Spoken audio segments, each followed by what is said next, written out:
by a sitting President of the United States of America. At every level, the judiciary rose to the moment during this election. Through it all, we would hear the same thing from this president: my generals, my judges, my attorney general.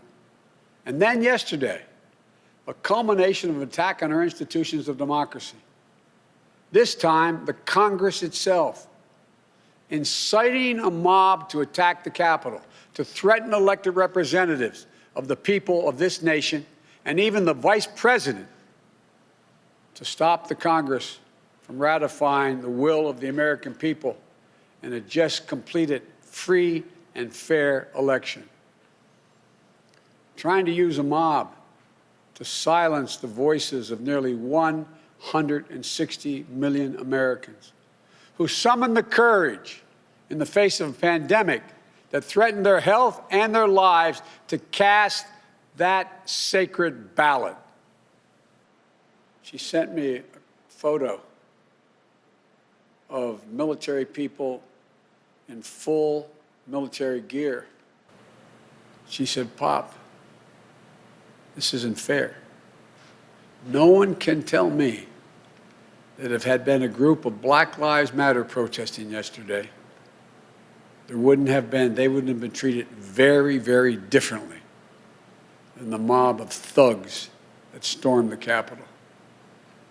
We all know that's true.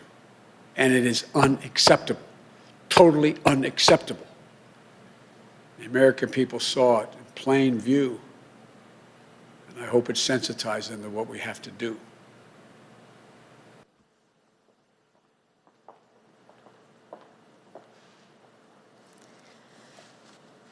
The challenge we're facing in our country is about more than the actions of the few we watched yesterday. It's about how to reform, how to transform a justice system that does not work equally for all. A justice system that is experienced differently depending on whether you're white or Black. A justice system that is experienced differently if you're rich or poor. The promise of our country is that all people will be treated equally. We witnessed two systems of justice. When we saw one that let extremists storm the United States Capitol, and another that released tear gas on peaceful protesters last summer. The American people have expressed brightly outrage. We know this is unacceptable. We know we should be better than this. They will be responsible for pursuing justice,